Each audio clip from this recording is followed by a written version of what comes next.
Hello there, good morning. You're watching Market Cafe on ET Now with me, Snehisha, and with me is Shreyansi Singh. Now, this is a show where we'll be taking you through everything that's been happening on and off the street in India as well as globally post-market close yesterday. Bring you up to speed with your dose of morning news as well. But on that note, let's kickstart the show. Take a look at what the global markets have been doing. And Shreyansi, yet another very good day coming in for Wall Street. Well, absolutely. Good morning, Sneha. And it does look like there's some gas left in the tank when it comes to the Wall Street, because when you take a look at the move coming in for the US markets, it's quite the good move coming in. The three major averages saw solid gains. So whether you talk about the S&P 500, the Nasdaq Composite, both of them scored those new closing records as well. And Dow Jones also closed above 45,000 for the first time. So that's the kind of move that you're looking at when you take a look at Wall Street. So quite a good day in trade coming in right there. But investors are, of course, awaiting key economic data that's set to be released this week as well. So you do have initial jobless claims data for the week ending November 30th. That is scheduled to be released on Thursday as well, US time. And additionally, you also have non-farm payrolls data for the month of November that is also due out on Friday morning as well. So that is also a data set that we're watching out for. Now, you do have Fed funds futures trading suggesting a 78% likelihood that the central bank will be trimming rates by a quarter point at its December 17 to 18 meeting, but they also imply a nearly 64% probability that policymakers will be holding steady in January according to the CME FedWatch tool. So that's the kind of expectation that we have. We'll also get you some comments coming in from Federal Reserve Chair Jerome Powell as well. And of course, Powell's commentary is key to watch out for in terms of what comes out of this particular meeting as well. But meanwhile, you do have more earnings reports that are also scheduled to be released on Thursday before the bell, the likes of Dollar General, Ulta Beauty as well. So those are the kind of companies that you're looking at in terms of the ones that are on the deck to report their earnings. But a very great day in trade coming in for Wall Street, Sneha. Coming in for Wall Street, that rally for S&P and Nasdaq keeps continuing. There's new highs coming in every day. But that, let's also shift focus, talk about some commodities then, and let's start by talking about oil, because oil futures slipped last night as traders awaited an imminent OPEC plus decision on supply, while a larger than expected draw in US crude stockpiles last week lent some support to price. Let's take a look at what WTI and crude are up to as we speak, and you have some good moves coming on this front, because you have WTI at $68.7 per barrel right now, a 0.2% uptick coming on this front. Brent, however, sitting comfortably above that $72 per mark, 72.5 thereabouts is where Brent is right now, a 0.1% uptick coming in on that front as well. Now remember, on Tuesday, Brent posted its biggest gain in 2 weeks, rising by 2.5%. The market was on tenterhooks with investors focused on the upcoming OPEC plus meeting. And remember, this Organization of Petrol and Exporting Countries and its allies in OPEC Plus meeting today are likely to extend output cuts until the end of the first quarter of next year. OPEC Plus has been looking to phase out supply cuts through next year. This is the word that we've been hearing for quite some time now. But if you take a look at the US crude stocks, they fell more than expected last week as refiners ramped up operations.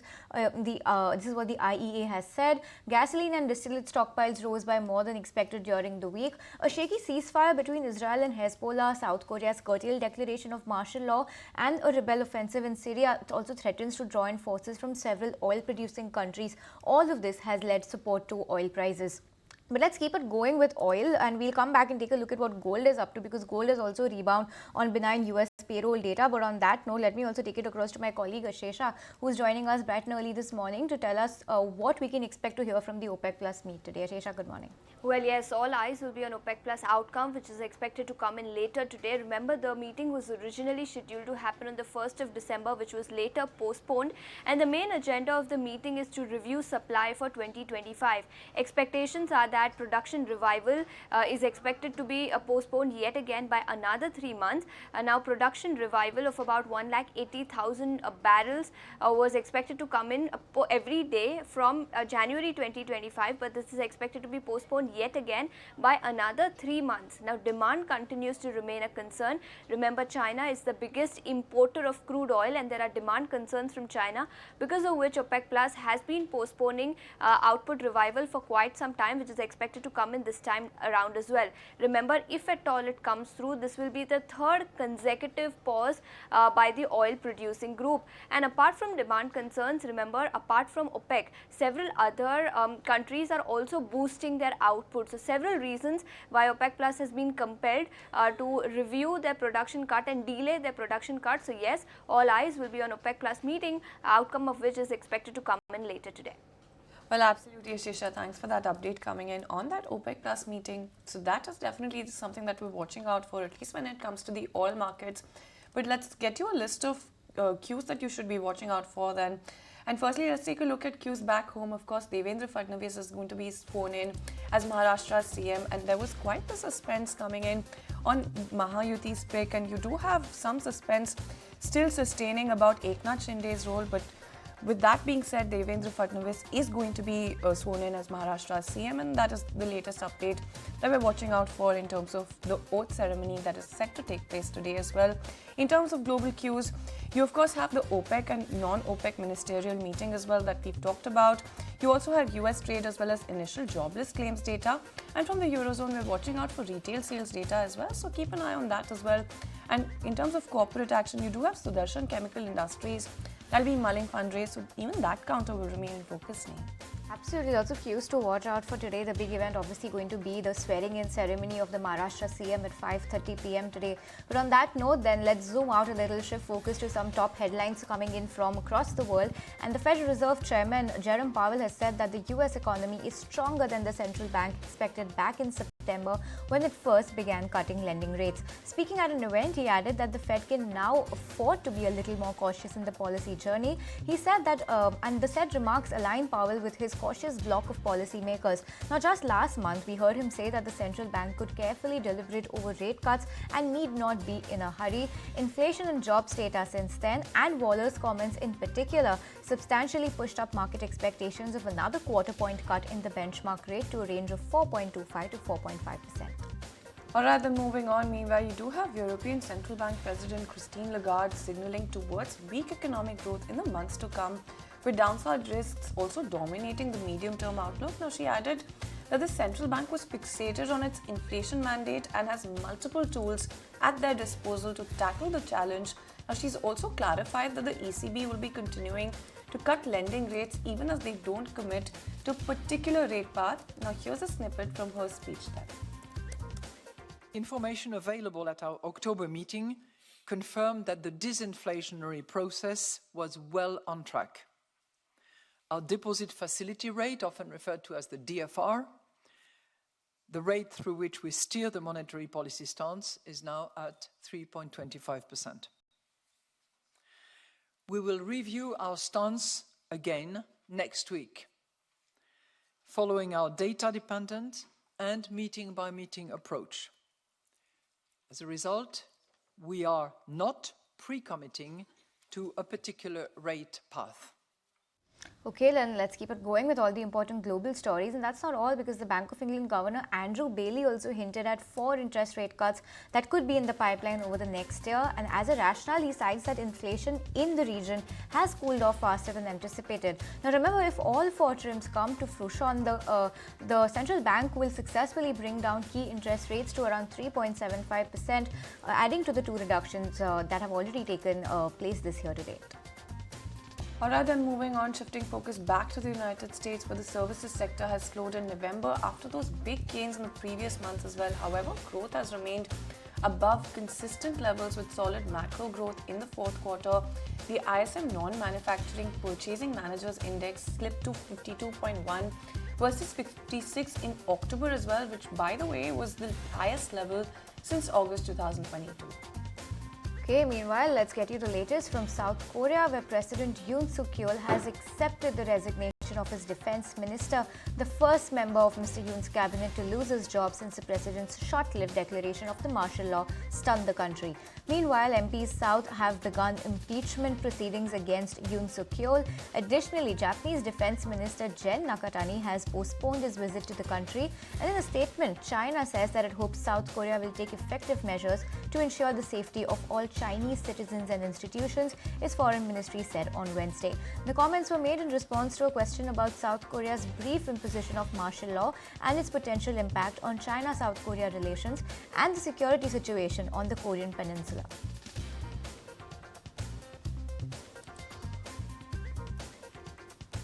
Alright, then tell you what, let's shift focus right back to the political landscape coming in Maharashtra as well. The Mahayuti alliance is riding high on a landslide mandate. It has firmly reinstated itself in Maharashtra's power corridors.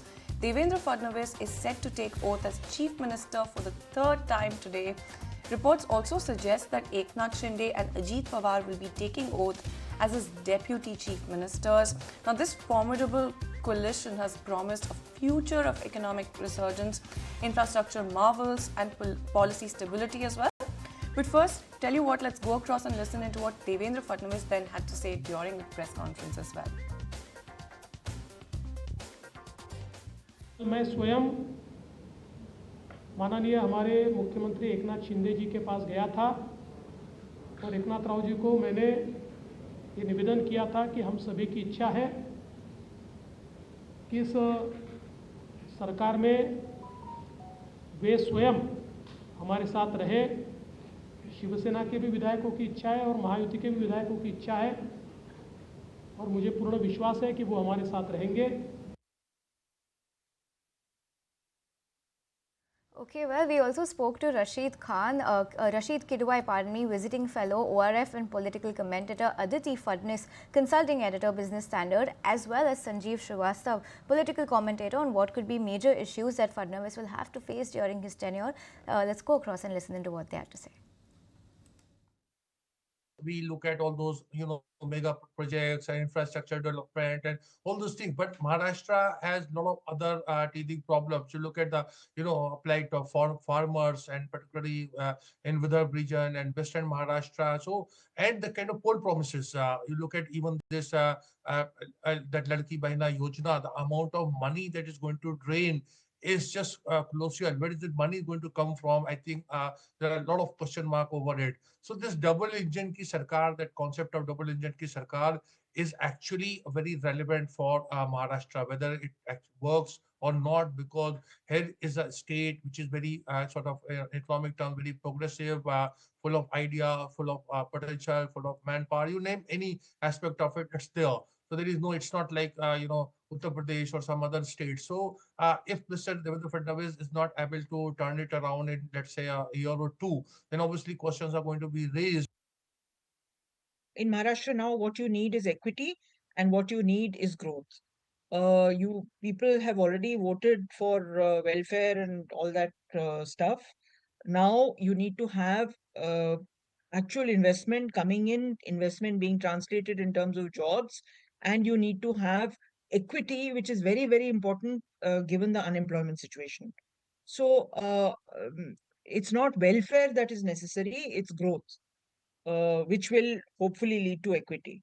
So, I mean, I don't know what he exactly is going to do and what the sequencing of this is going to be, but there is no doubt that people expect the government to govern and to act. See, this ek hai to safe hai, batenge to katenge, all these slogans are divisive in nature, we all know. But they are raised in the run-up to elections for electoral dividend. And once that electoral dividend has been secured and the government is in place for 5 years, I have little doubt that things will be very different going forward. In some other state where there will be election, you can again be sure that these slogans can be heard or these issues can be brought to fore. So BJP is a very pragmatic party in its own way. So where they have to score politically, they will do something. And Devendra Fadnavis is even more pragmatic. He knows his job is cut out for the next 5 years to ensure that Maharashtra regains its rightful place in the development committee of the Indian state.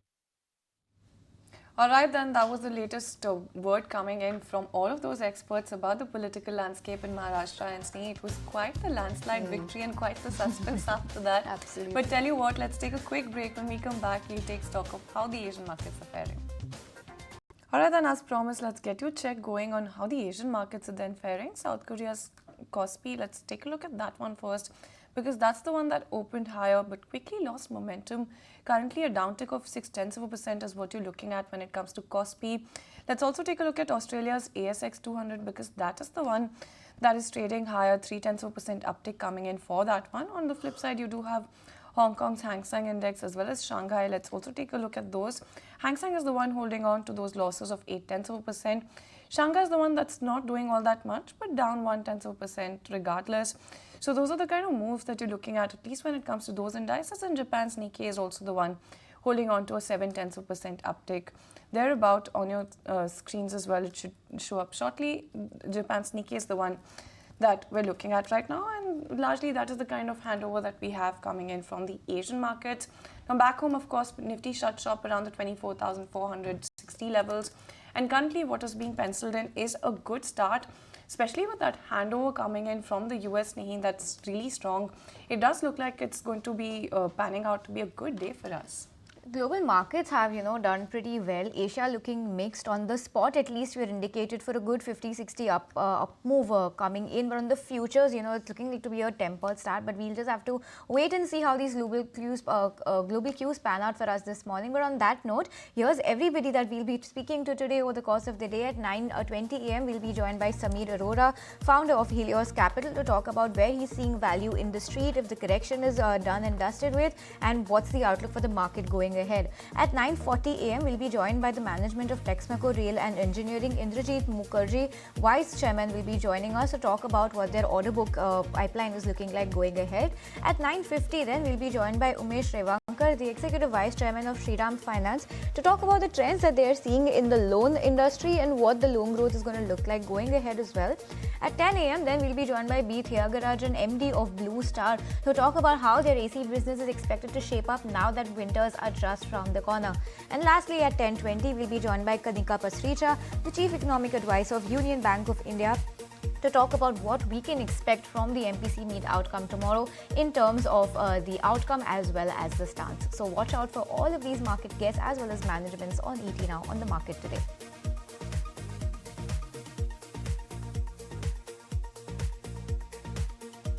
Alright, then before we take a short break, we at Times Network are back with our flagship event, India Economic Conclave, presented by IDFC First Bank, which has been the epicenter of igniting the right conversations pertaining to India's growth as India aspires to surpass Japan and Germany to secure the third position.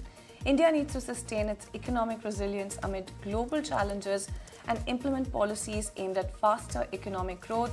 The 10th edition of India Economic Conclave, through its aspirational theme, Fast Track to the Top 3, will chart a roadmap on how India can accelerate its ascent to becoming the third largest economy in the world. IC will feature the biggest voices from politics, global markets, economy and the corporate world as well. Tune into Times Network to witness all the action live on the 12th and 13th of December.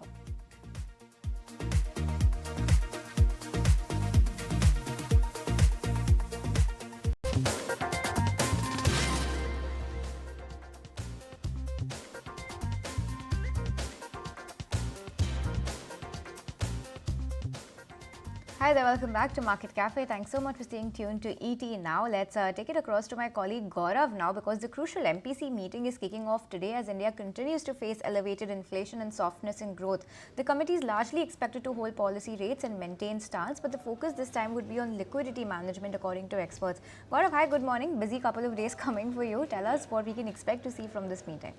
Well, yes, when we talk about MPC meet, first let's talk about what has happened between today's MPC meet and the previous MPC meet. We have seen two events actually unfolding. First was that when we talk about CPI inflation, that actually went above 6% level, and on the other hand, when we talk about GDP data, that came to 5.4%, which was actually at a 7-quarter low level and also below GDP expectation which the RBI had kept. So given that inflation is high and GDP growth is low, now the question remains is that is the rate cut is going to happen in this meeting? The answer, when we talk about economists, they believe that 81% of the economists believe that rate cuts are not going to happen in this meeting. And the reason being that when we talk about inflation, that has gone up and beyond 6%, which was actually a resistant level for RBI, and that is the reason why they see RBI will still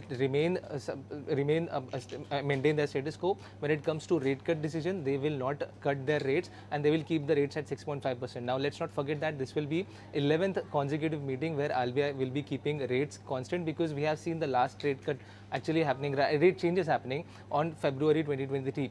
Other than that, when we talk about some of the liquidity measures, we have already seen that the growth is actually not picking up, and that is the reason why economists believe that other than rate cuts, RBI can go for other liquidity measures like cutting CRR ratio, which is cash reserve ratio. When we talk about this ratio, this was at actually 4% level, which before COVID, which was raised to around 4.5%. So experts believe that we may see 25 to 50 basis point of cut there, and that can actually result into 1 lakh crores of liquidity pushing into the system. Other than that, when we talk about some of the major events like dollar has been strengthening and rupee has been weakening, any kind of commentary on that front is going to be very crucial. How RBI is going to project their growth number as well as inflation number is also going to be crucial, because economists believe that we may see some tweaking happening in these numbers as well. And lastly, when we talk about Mr. Shaktikant Das, his term is getting over on 10th of December. So any kind of commentary, is he going to get extension, or any kind of commentary on that front is also going to be very crucial from RBI. But all in all, when it comes to the rate cut, experts believe that we will not see any kind of rate cuts in this meeting as well. Really, Gaurav, thanks for getting us that update on what is really being penciled in. But at the same time, you do have Nomura that has come out with this expectation from the monetary policy as well. And they see a possibility of a 25 basis point rate cut. Tell us a little bit more about that consensus as well. Well, yes. When we talk about Nomura now, we are seeing some anti-consensus call coming up from this brokerage. What they believe is that the 25 basis point of rate cut is still possible in December meeting, and they are still expecting and penciling in 100 bips of rate cuts in total to take the overall rate at around 5.5% by FY25 or FY26. What they say is that they see this because of the weaker growth that we have seen in the market and benign 1 year forward inflation outlook that they have. Other than that, they do not see any kind of policy trade-off from lowering the interest rates, and that is the reason why they are still believing that 25 basis point of rate cut can happen in this meeting, and they continue to expect 100 basis point of total cut by mid 2025, which will take the terminal rate to 5.5%. So definitely an anti-consensus call coming up from Nomura, but it will be really interesting to watch how our MPC members vote for rate cuts and how it pans out. We will get the data tomorrow, but definitely watching out on how the official number comes out from MPC. Gaurav, all eyes are going to be on that MPC outcome tomorrow, and multiple factors in fact to track as well. But while you are with us, Gaurav, also take us through a list of all the stocks that are going to be abuzz today on the back of their individual news flows. Which is the basket of stocks? What are the stocks that we should be eyeing? Well, yes. First, let's talk about Vodafone Idea. Now, this company is focused because of two reasons. First is that Indus Tower stake sale by Vodafone PLC, and second is that Vodafone Idea is going to hold meeting on 9th of December to consider fundraise of up to 2,000 crore rupees by issuance of equity shares. Other than that, when we talk about fundraise, IGL is also going to be in focus because company's board meeting is going to happen on 10th of December to consider bonus share. Other than that, we have some company which can buzz on the back of the QIP news. We have Bharat Forge, which has opened its QIP with a floor price of 1,323 rupees. When we talk about company's QIP, they believe that floor price, the issue price can go at a discount of 5% to the floor price. And as per agencies, company is going to raise around 1,650 crore rupees from QIP. We also have Railtel Corporation focus today, and this is again on the back of the order win. Company has got a new order worth 10.64 crore rupees. We also have Hero Motocorps, which can be in focus because company has now its all new Vida V2 range of electric scooters. Now with this, they will be also entering into below 1 lakh market for electric scooter vehicles. Lastly, we also have ICICI Bank, which is in focus. Now they have notified on exchanges that GST authorities has initiated search at 3 of the offices at ICICI Bank. What they're saying is that the proceeding is actually ongoing and bank is cooperating fully, but we may see some kind of negative sentiment on stock price today. So definitely watching out on all these counters on the back of the news flow that we have received in the morning. Absolutely. Thanks, Gaurav, for getting us that list of stocks to watch out for bright and early this morning. But moving on and switching gears to Motown, then expanding its presence in the rapidly growing SUV segment in India, Japanese automaker Honda plans to introduce 3 new SUV models in India by financial year 27. Now, the new models will be including hybrid and electric powertrains. In fact, Honda has also launched its mid-size sedan in India, Amaze, at rupees 8 lakh. That's the kind of price that you're looking at for that one. Listen into a slice of this Exclusive interaction then with Kunal Bahl, who's a VP at Honda Cars India. If you look at the 5-year CAGR data of the industry, the hatchback segment are the one which are actually kind of shrinking. There's a degrowth of about 4 to 5%, whereas the lower sedan, which the Amaze operates, is a segment which has about 2% growth.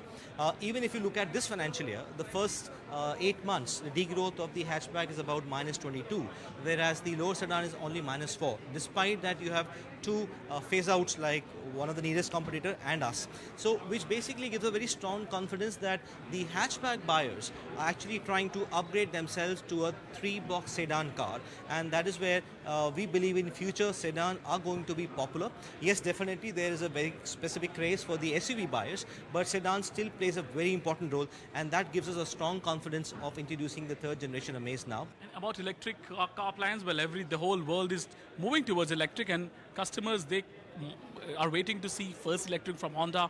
What is the plan over there? So, overall, as I said last time, 2/3 of our sales globally has to be electrified by the year 2030, and 2040, the global target is 100% sale has to be electric. So, and India is a very important part to it. Sustainability overall is the mantra for Honda globally, and we are going to progress towards it. As I said, the first introduction is the electric SUV, which we're going to launch in the year 2026, 2027, and I'm sure there'll be more offered as we go on. Okay, that's the word coming in from Kunal Bahl, VP of Honda Cars India. But on that note, we'll slip into a short breather on this edition of Market Cafe and keep it going with more stock-specific news and updates just on the other side of the short break.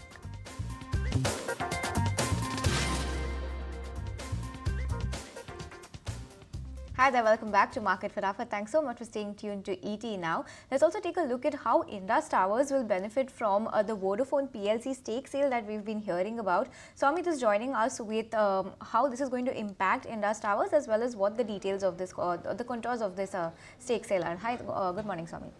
Well, firstly, it's Vodafone PLC. Do remember that it's Vodafone Global and not the Vodafone Idea, which is the Indian unit which will be selling the 3% stake in Indus Towers. Now, the stake sale is expected to fetch Vodafone a global close to 2,836 crore rupees, and of this, they will be utilizing around 855 odd crore rupees for repaying its own India business debt. But that is not Vodafone Idea debt; it is Vodafone India debt, which they will be paying off using some part of its this proceed. Now, the balance 1,981 crore rupees, this is what Vodafone PLC will infuse into Vodafone Idea, and Vodafone Idea will utilize this amount to repay its receivables, which has been overdue for a very long time, to Indus Towers. Now, all this transaction has been done as per the master agreement that was signed much earlier, which allowed Vodafone PLC to sell its stake in Indus Towers and infuse that amount into Vodafone Idea, and then Vodafone Idea was supposed to utilize that amount to repay its debt to Indus Towers. Now, this will bring down Vodafone Idea's receivable in Indus Towers books to around 1,500 crore rupees. Earlier, this amount was close to 3,600 or 3,500 odd crore rupees. So, a significant reduction that will happen in the receivables for Indus Towers. Now, moreover than that, this cash flow which will come in for Indus Towers will aid the dividend-paying policy or dividend-paying ability of Indus Towers going forward. Now, the payout policy for Indus Towers is around 100% of the free cash flow that the company generates. In first half of this financial year, it generated a free cash flow of close to 3,100 odd crore rupees. It generated a cash flow of 3,100 odd crore rupees, and it used around 2,600 crore of this for its buyback. And in the second half, given the fact that now there will be additional cash flow coming in for the company, analysts are expecting that Indus Towers could generate a free cash flow of 3,100 crore rupees. If they utilize the entire amount to give it as a dividend, then the dividend per share for any shareholder of Indus Towers would translate to close to around 11.75 rupees per share, which translates into a dividend yield of close to 3.3% on the current share prices. This will be the highest dividend if announced by Indus Towers since 2021. Now, do remember that for a very long time, Indus Towers was not able to pay any dividend owing to the lack of free cash flow, and given this amount will now be coming into Indus Towers, they will be able to give a dividend of at least 11 rupees going forward.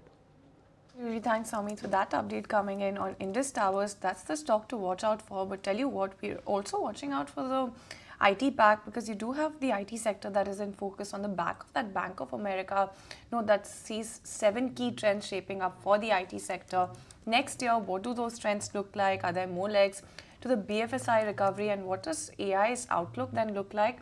Anisha is standing by with the answer.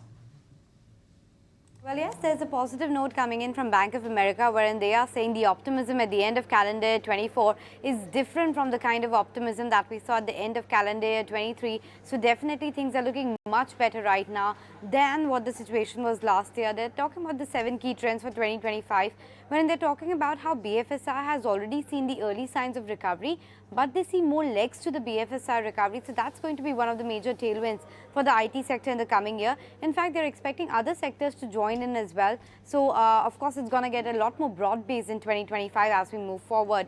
AI will be a net positive contributor in the coming year because we have seen that a lot of AI projects have moved from the proof of concept stage to actually revenue stage, and the size is also increasing in the overall pie. So that is another tailwind that the sector could perhaps be watching out for. Cloud spends, which has petered a bit in the last few months, they are expected to see a bit of a comeback because discretionary spend was on the back foot this year, but perhaps with things improving, with the entire rate cut cycle coming in, that too is expected to come up. In fact, that is what the next point and the next trend to watch out for is. They are talking about how rate cuts can put up an additional spur to the overall spending, and that is of course something that the street would like because for now the client budgets have been a bit tentative. However, the street is expecting that CY25 budgets, client budgets are going to be much better than what the CY24 client budgets were, and even the nature of spends is expected to change. So that's something to watch out for. The pricing trajectory is holding up so far, but there is scope for higher productivity, which means on the margin front as well, there are those tailwinds and levers available for margin expansion, and all of that should play out in calendar year 25. So a positive note coming in from Bank of America on the IT sector outlook. Anisha, thanks so much for summing that up for us. Let's see what this note brings in on the IT stocks as a result of the notes that they have mentioned, and quite bullish note coming in like Anisha mentioned. But let's shift focus from IT to the entire banking space then. And banks and PSU banks in particular have seen some exuberance over the last couple of trading sessions. As optimism around the banking sector grows, experts see opportunities in consumer-focused lending and diversified financial institutions. Now, right from PSU banks to private lenders, the sector appears to be poised for steady growth amidst robust demand. Let's go across and listen in to what Hartmut Essel from UBS Wealth, Ashish Gupta from Axis Mutual Fund, and Vikas Khemani from Carnelian Asset Partnering had to say. Consumers at zero growth, for me, that's a very clear opportunity here. Financials also, especially banks, right, have been a bit of a laggard for the longest time.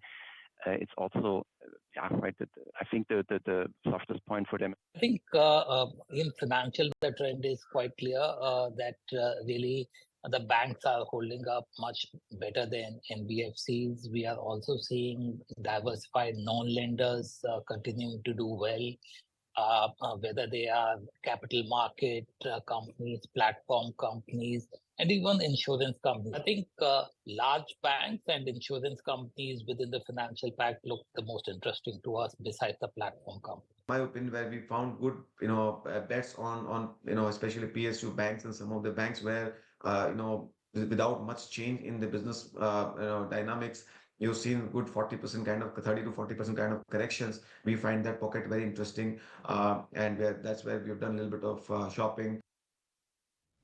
All right, then that's all that we could pack for you on this edition of Market Cafe on ET Now. From me, Shreyansi Singh, Sneha Shahs, as the entire team that put this show together. Thank you so much for tuning in. You don't go anywhere because the market takes all of the action forward.